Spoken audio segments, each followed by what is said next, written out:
Krásny deň prajem.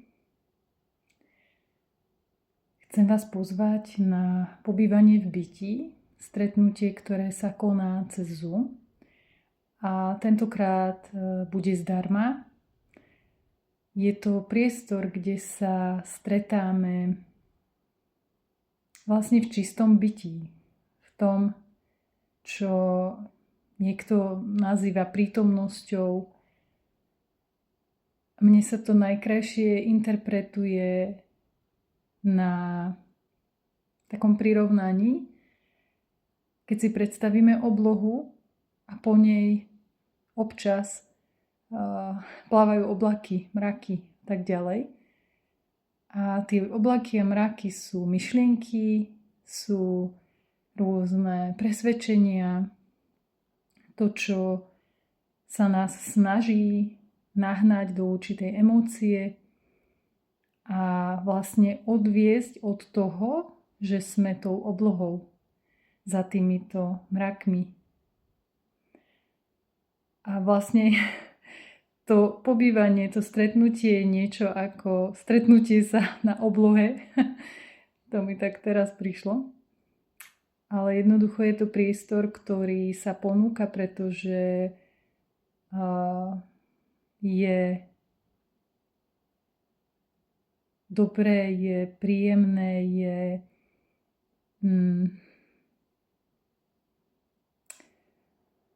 ja by som povedala, že je potrebné, ale to si každý zváži sám, pretože samozrejme možností je tu veľa.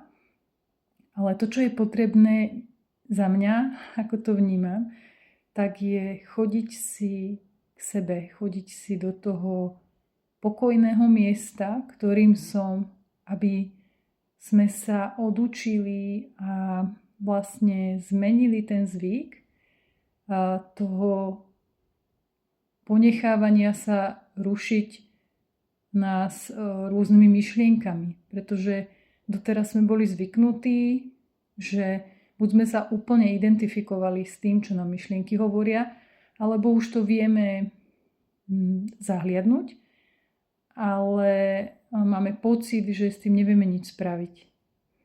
A práve toto navracanie sa alebo stretanie sa, to žitie na tej oblohe u seba, tak je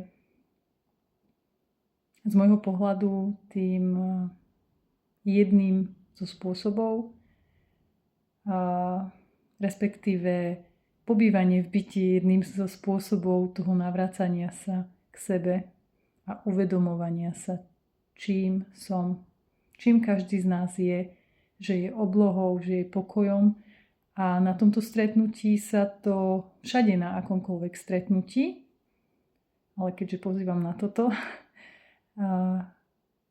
deje sa to tam takým spôsobom, že tam jednoducho v tej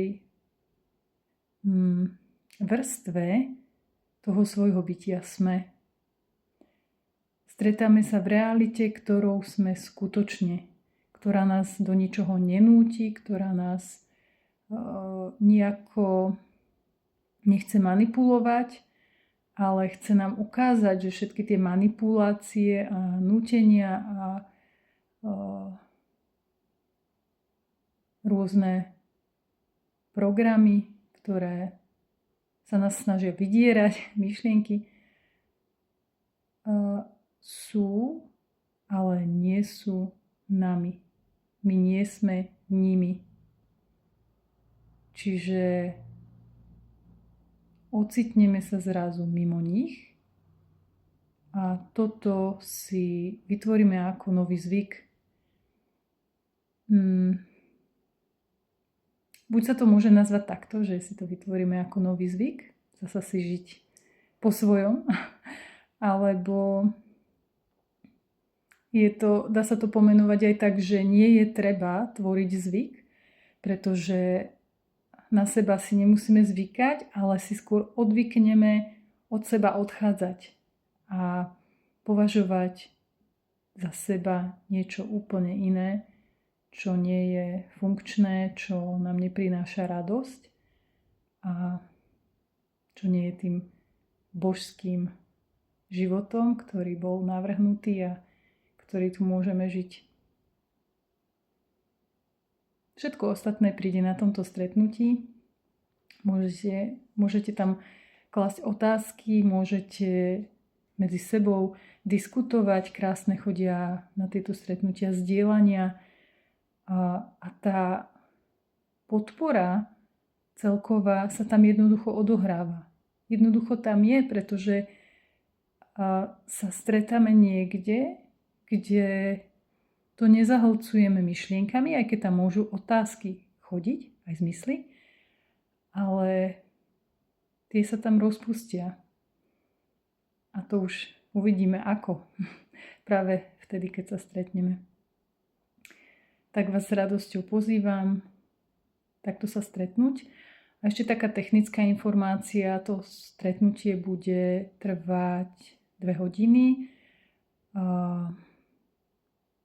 3x40 minút na Zoome. A vždycky, keď 40 minút prejde, tak sa znova pripojíme cez ten istý odkaz, ktorý vám pošlem.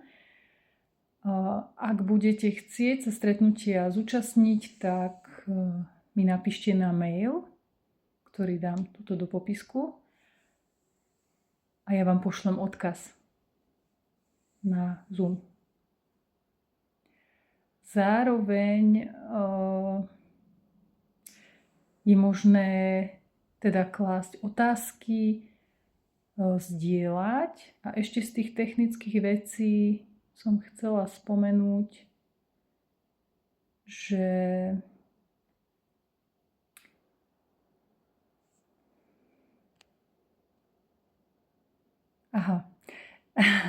že ten Zoom je nastavený od začiatku tak, že vy keď sa pripojíte, tak máte vypnutú kameru a vypnutý mikrofón. Je to preto, že ak nechcete, nemusíte si zapínať kameru. Ja by som to teda odporúčila, pretože je pekné sa vidieť, nemusíme sa skrývať, ale ak to niekomu jednoducho ešte robí problém, alebo teda príjma to tak nemusíte zapínať kameru, nemusíte zapínať mikrofón, dá sa písať aj do chatu, keď chcete napríklad položiť otázku, alebo si môžete zapnúť kameru, mikrofón a diskutovať. A už podľa toho, koľko nás bude, tak tam príde, tak to teraz vnímam. Aj to, ako sa to zoradí, otázky a tak ďalej. Takže teším sa na vás. A ak máte v tomto predvianočnom období, alebo teda, ja to volám obdobie pokoja, ale také, ktoré je stále celý život, celý rok, celý život. A keďže život je večný, úplne stále. A ak máte teda aj v tomto období čas a chuť sa stretnúť, alebo vás to láka a jednoducho si ten čas spravíte, tak sa budem tešiť. A môžete mi teda písať na mail a uvidíme sa. Stretneme sa v tom, čím sme. A každý si navníma, čo to pre ňoho znamená, čo mu to prináša, ako sa v tom cíti. A všetko sa ukáže skutočne na tom stretnutí. To je na tom krásne, že to sa deje úplne samé, prichádza to tam, krásne to tvorí. Tak sa budem tešiť a zatiaľ sa majte pekne.